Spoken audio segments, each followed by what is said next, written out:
Here we are at Lake Fairlee at a girls' camp. Grandpa is trying to recover his canoe. You can't see it very well, but there is a pier in the distance, in the far distance, and it seems that they have recovered, they found the canoe, and Scott Craig, a wonderful man, and his wife agreed that he should be able to come and help Grandpa recover his canoe. That camp over there, I was told by the people who are at this girls' camp here, on the far side, that camp is called Ohana. It's a Hawaiian name, Ohana, and the people who are the owners and the caretakers of this facility who are putting this camp to bed for the winter have said that they can give the contact information for Grandpa if he needs it to have access to the road to that camp so that he could drive the Honda Pilot down the road to collect the canoe.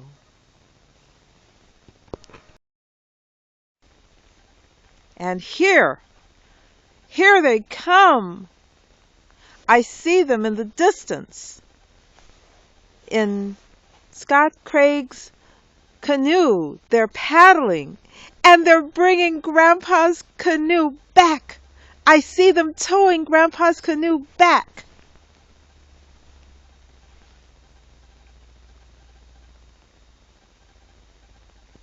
They got a lot of things too. I think they got the oars. They may even have the bin. All in that canoe. Here they come. Thank God. You can't see it so well yet because I can't zoom in very well with the camera. But they're coming. They're coming. They're coming.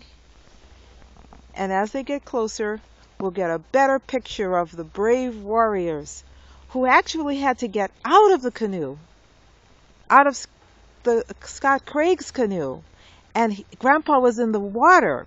And I saw him with the binoculars that I'm looking in also, that he had the flotation devices. He was pulling up on it. I saw him pull the canoe over. And now here they come. Here they come. They're towing, they're paddling, one on one side and one on the other with the oars. And they're paddling in. Thank God. We'll get these brave warriors to tell us their story of what it was they found.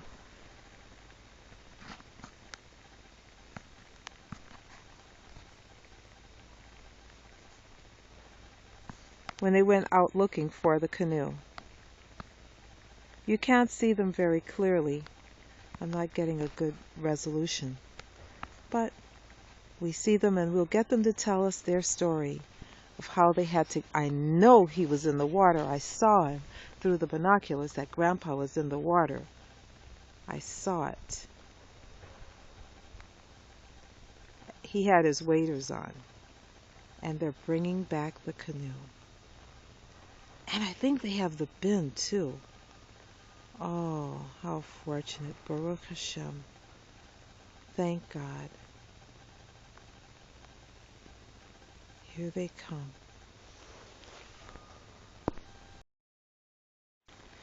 Well, here they come, and I'm not sure if you can see them, but here they come, towing the canoe. After Grandpa's faithful brush with great, almost potential disaster, he was in this terrible water. This is Lake Fairlee, a very cold place at this time of the year. And Grandpa, while fishing by himself in Lake Fairlee, found that his canoe was taking on water. And before he knew it, the canoe was sinking. There he was in 50-foot water. It was very cold, by himself, at a time of the year when nobody is here. This is a vacation place. The canoe went down, and as he told me, he knew that it was either swim or die. And so he swam.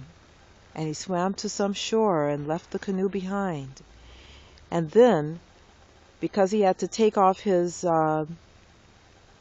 waders, he had to kick them off in the water because he had to take off those waders. To swim and not sink, he ended up in his stocking feet.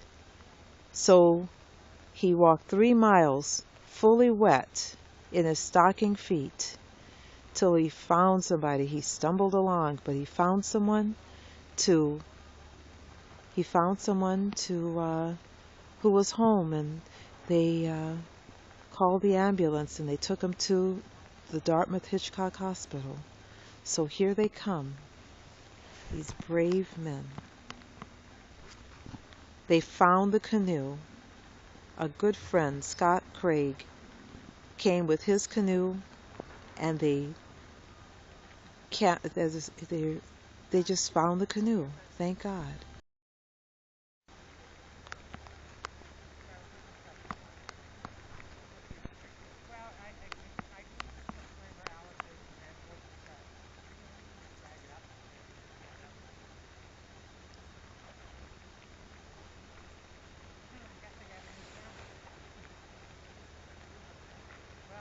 Grandpa in the front.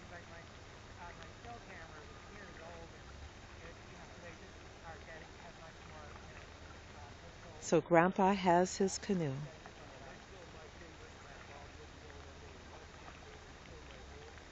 Here they come.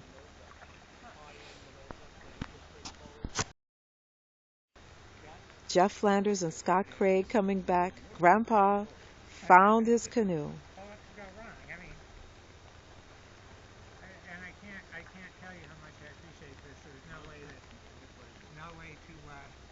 Here they come. I'm going to bring you right up alongside. Okay. You got waiters. Put that back in the dry spot. Yeah, you guys are running out of cameras. Yeah. So we found the bin, but it was empty. I'm afraid that the bears had already eaten it. It was open? What's that? And that stuff that you see out there is actually tannic acid from the trees. Yeah. No, it's called hematite. Thank you so much. Thank you so much for... Hematite? Hematite. It's an iron oxide. It's like, so let's see, you've got your gloves and binoculars in here. Yeah. Wow. Okay. And then put everything up. Push it right down into that pocket. Pick it up, put it on. Well, I don't think is there room. We can move it. It's not. Will it fit in there? Oh, that's right. You got all that crap in there. No, but if the wheels fit between those two guys. Whatever you want to do. Let's see.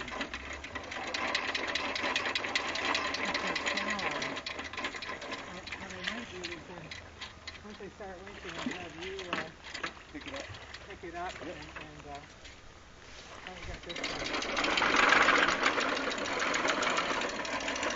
Once it started,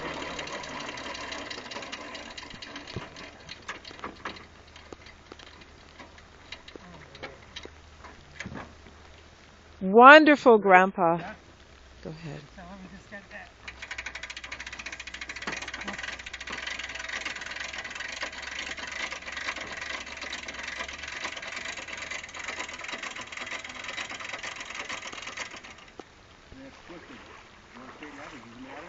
Just keep going. Okay.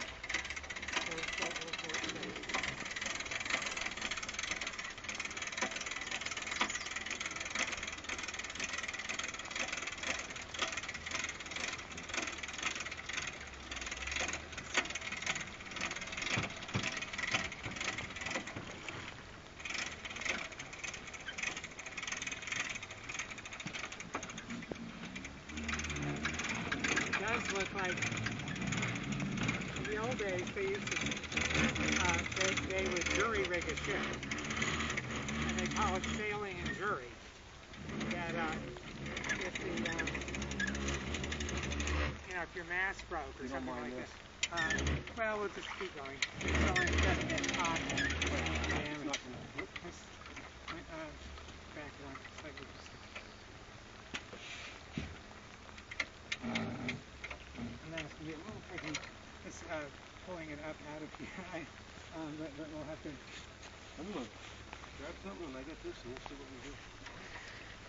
Because it, there's a sting. If I can get behind it, we're going to put the wheel out. Well, wait a minute, Grandpa, you have the waterproof. No problem. We're going to hit that bolt though. So let's bring it up, we'll bring it up to the float, back it off that, we'll just work it sideways back and forth a little bit. Yeah. You going back? No, we'll just bring it up closer. Okay. And then, that's heavy. Yeah. It's not hard. We're so close though. I know. Do you want to lift that in and I'll push your thing? You might be a little stronger than that, I don't know.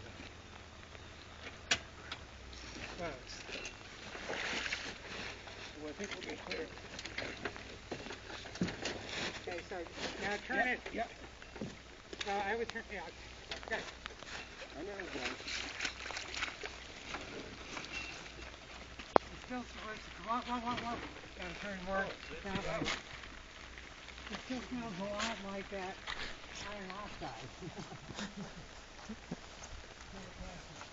So we can just put it here. I'll turn the car around and hook onto it. Okay. So let's bring it up so you don't drive it. Right. Okay. So I'll do that next, and then I'll put some of the stuff in the car. And ride down home with the windows down because. Well, this is all up here. So we can actually relieve you once you get back to your wife's family. Oh, my wife's working all day. Oh, okay. I'm going to head over and get a little bit of brandy and celebrate. Get into a hot tub and warm up your bones. Actually, I've got to go down in the basement and start organizing for winter. This is actually a good thing because I brought all this out of the chaos and now I can put it back where it belongs. Well, our daughter is moving, so her house is regularly soon. These waders, they're from Orbis, and they're very lightweight, Gore-Tex waterproof waders. And, yeah, that's the one thing I don't have out of all the gear I've got. And I've got this belt on, so that if you did fall in, you'll float. But I keep my hip boots are down at the bottom of the lake there. I kicked them right off. Well, the first one came off. Oh, you did? The first one came off, but they were hip boots, not waders. The waders, unfortunately, are up under your life jacket. Right. So you'd have to take the suspenders off if you thought of it. But no, the first hip boot came off, and I thought, that's a good idea. I'll kick the other one off, too. And then all I have to do is swim 150 yards or 200. The wind dropped off, so it didn't seem to me that it was that. I wasn't getting splashed. Yeah. But it still was, but it's one of these things where that you may seem as though you're all right now, but you're in such, you can't wait till you feel cold. You've got to get moving because by the time you feel cold, you're dead, Yeah, I've never actually been in that situation, so I can not imagine. I've spent, years out, as you have, outdoors in the winter, and so I just knew, this is one of those things you read about in the paper, Well, I know about it from literature, other people's stories. Well, there's one to light a fire by Robert Louis, what's his name? The guy, Jack London. Oh. This guy falls in and tries to light a fire, and the snow lands on it, puts it out, and that's it. It's pretty obvious. That's why I carry a micro torch that's like a matte gas torch. I should. I do. One of the things I didn't have was... That's why, I'll only buy a truck that has $1 billion pockets in the doors. Yeah. So I can put all the stuff that I'm never going to need, but if I do, it's going to be there. Right. Well, you see these guys that survive on toothpaste. Well, anyways, let me just thank you so much. Toothpaste? Well, yeah, they're marooned out in the desert or someplace, and all they have is toothpaste. I carry MREs in my back pocket. Exactly. And Mr. Scott Craig, you're thank you so much. Hey, I'm not. I'm thankful for Grandpa. I'm thankful we have a good ending. So, And you got all your graphite. I got the rods, I got the net. The outboard motor looks as though it may have had better days. But You might be able to take it to Fairlee Marine, and they might be able to do. They might be able to do something with it. you won't know until you look at it. Here's What? the motor right here. Okay. Horsepower is that? 2. I saw one that's a 2-cycle for about $350 or $400 that's lighter and is a 2 horsepower. Well, how much did you say that one weighs? It's It's not 100 pounds, is it? no, it's much less than that. I'm guessing 40 maybe. You know, it's the same or maybe a little less as a marine battery. Yeah. So I think, if I'm out, if I were, not that I'd ever do it again, but if I were out, I'd take that trolling motor and that mount off. I don't need it. And those wings, you don't need it at all anyways. But not that I'm going out in that kind of weather anytime soon. You get to think about it for 6 or 8 months. Yeah. But, I really didn't need that there. And I'm going to put a shield up there as well. But so I'm going to have a lot of this stuff is just going to stay like I just have to make it so that we can go down the, let's see if I can get this draining some more. I'm going to put the, I'm really mostly worried about things that will blow out. The trolling motor battery isn't likely to blow out of the canoe.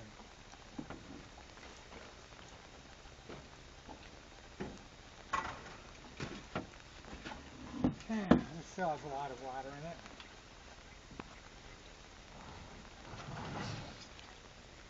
I'm just going to leave this here draining, like, see if we can get some more water on it.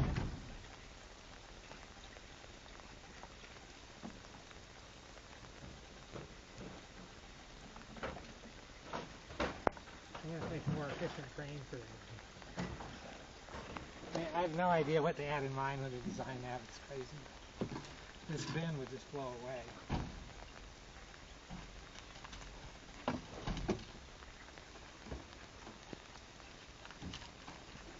And I don't know whether my fish finder here may not work quite as well as it used to. Now the gasoline, I don't know. We'll see if it's sealed. It may not be that bad. I'm going to leave that in the boat though. Yeah, well, there's not a lot of gas in it, so. Well, no, but I'm saying this can is almost full. Could it be water too? Well, I think it's all right to leave. I'm going to leave this in the boat too. If it, it's this will just blow away. So you got to take that out. Oh, I lost. Oh no, did we leave the lid over on shore over there? Anyway, not a big deal. That's probably in here somewhere. So, and what did you do for your summer vacation? Grandpa, you can post this to your YouTube channel.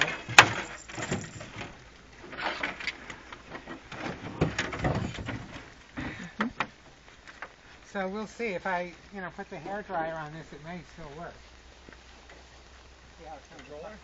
Yeah. Pull the cover off it. I mean oh boy. I guess I'll leave this in the boat if leaking.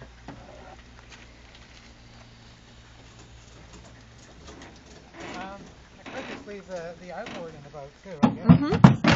I'm just worried about it bouncing around and everything. If I put a towel on it, so I just don't want anything to blow out.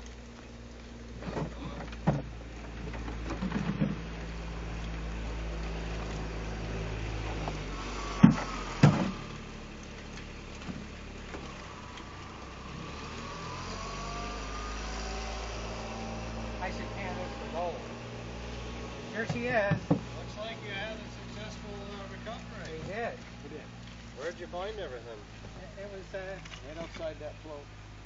Just beyond it. I'm not Well, you seeing saw it. the green Yeah, one? that was it.